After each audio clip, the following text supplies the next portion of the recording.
was this All-Star weekend that just transpired.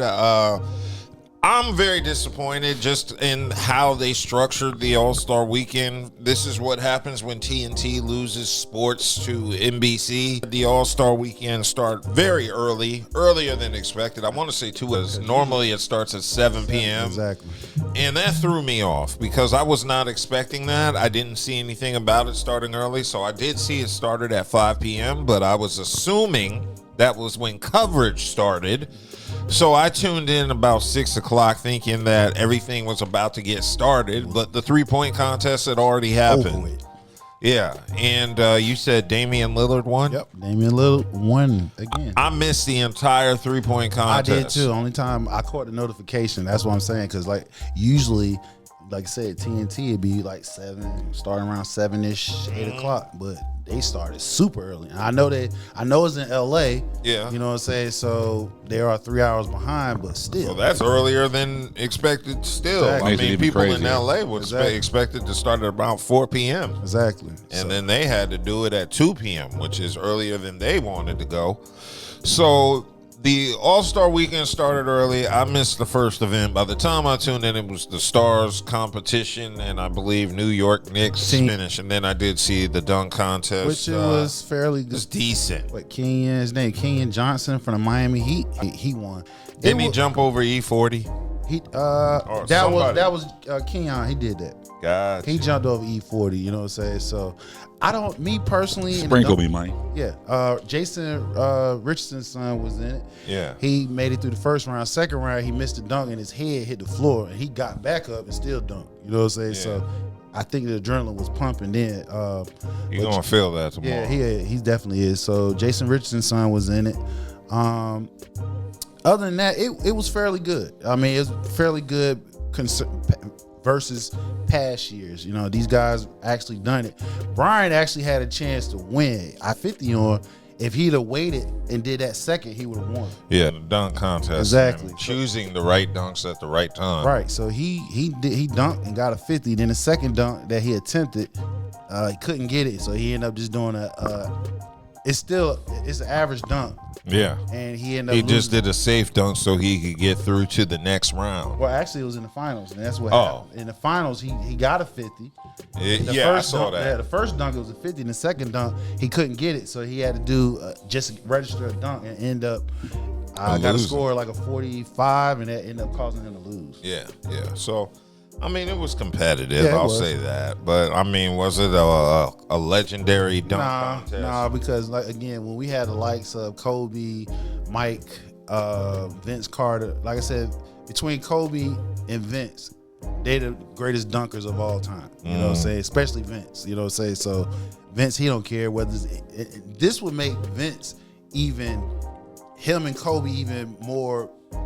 A lot of the same dunks, they do it in person during the game, especially if they, remember the Olympics, Vince Carter dunked over that 7-foot guy. Yeah. You feel what I'm saying? So again, those are legendary dunkers. We will never experience that because now it's all about like images, I still say that's the greatest in-game dunk of all time, the Vince Carter over Frederick Weiss in the Olympics. Mm-hmm. I've never seen a dunk I've seen some actually, with your boy Black, Anthony Black played for around 4 people when he dunked them? Yeah. That don't match Vince. I know Vince jumped over a 7-foot. I know it doesn't match Vince, but it's up there. Yeah. He dunked on 4 guys. Yeah. You know what I'm saying? So, but Vince, yes, Vince will always be legendary, but and took his whole career in basketball. The Knicks rescinded their invitation to try out. Look, that's like Mortal Kombat. Finish him. Oh yeah. But I get it. Yeah, so in addition to that, as you mentioned, Damian Lillard did win the three-point contest because, of course, he has a whole fresh set of legs and not having to play the season. Mm-hmm. He just came in and said, let me show myself at All-Star Weekend and just win this. Of course, he has an advantage because he has a fresh set of legs. He got an advantage? Yeah, he got an advantage. He played the season. Yeah, but also he hasn't hit live shots. So, I'm still in the gym shooting. Yeah, that's true. He's still in the gym shooting, but you talking about guys that. But this ain't a game or a matchup, True. so he don't have to do all the other stuff you need to get in place to shoot. True. This is just pop and shoot. I'm just of the formats that half the time he wasn't shooting because he getting his Achilles right. Meanwhile, everybody else practicing their shooting of some sort. That's the only reason why I said that. I get what you're saying, but still, these dudes compete and have played half a season of basketball. Yeah, probably. There's a lot of bruises and bumps and aches and pains they have that probably affected their shots. I wish I knew the rest of them that was playing, because I know some of them, they probably don't. Donovan Mitchell. Okay, he's a full-time starter. Your boy from Charlotte, Knipple, he's a full-time starter. Jamal Murray. He's a full-time starter. Norman Powell. Full-time starter. Bobby Portis. Starter. Tyrese Maxey. Starter. Devin Booker. Okay, you got a point. Yeah, all these people play. They played. I got you. And Damian Lillard. So yeah, I got you. Yeah, you got a point. Yeah, so he had a little advantage. So yeah, it was 3-point specialist off the bench. There was goddamn John Barry. That was a bad reference. It's going to be All-Star game, which is America World against USA. And I like how Kevin Durant kind of set the tone. Yeah, you should ask the Europeans if the world team if they're gonna compete. I mean, because we look at Luka Doncic and Nikola Jokic now. Let's go back and look at what they do in the All-Star game. Is that competition? So we haven't questioned what they've been doing, but we're gonna question the old heads and the Americans. But these two dudes out there, Luka and Jokic, they don't care about the game at all. He needed to do that. Set the tone. Put a little light of fire. Said, is Luka and Jokic gonna play, or they gonna flop every damn where? Well, he didn't say flop every damn where. Well, that's what he was getting at. Well, he was saying that because they were trying to get at the black players, saying they were the ones who were lazy. So that's why KD said that. He's like, are you gonna get at the European players like you get at us? It's the world, and so far, the past 3 MVPs gone to European players? Yeah, but then who won last year? What did they do last year? What was the format? It wasn't it East-West? They went back to East-West last year? Yeah, it went East-West last year, but this year... I know they're switching it up. They saw what hockey did, and hockey and baseball, because baseball... This is good. You want that competitive fire. Look, I was looking at old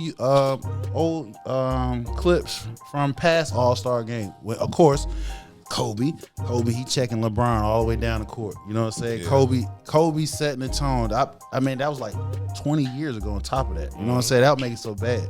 The All-Star game, you playing with other top players in the league. Y'all supposed to show out. Y'all supposed to ball out. Now, again, we're not saying, we know y'all supposed to relax, whatever. Y'all got load management, so y'all shouldn't be that fucking tired. Yeah. They said the last MVP that played all 82 games was Kobe Bryant. Yeah. I just think it was jacked up how NBC did the All-Star game. Yeah, that's why they should have been on another channel so that they could have came on this normal time. But NBC was trying to rush out to show the Olympics. They didn't want to have black people cut into their snow white Olympics, because this is the time for white athletes to shine. You got black athletes in the Olympics. No, I know that, but know who a majority of the people are winning medals around the globe. A black girl on hockey, I forgot. Oh yeah. Those are a couple of us in. She scored 2 goals the other night. First black woman to do that. I'm like, damn, first black. This is the whiter Olympics. I got you. Yeah. But you forgot Jamaica up in there. Oh, they doing the bobsled? Yeah, Jamaica be up in there. Yeah. Oh, yeah. There are a few of us there. Yeah, we in there. Emphasis on few. I got you. And they were like, y'all need to hurry up so we can show some real sports. Get your little jumping contest over so we can show you German bobsledding. The lose. Yeah, 2 laying on top of each other going down at 70 miles per hour. That's what the people need to see. That's crazy. Yeah.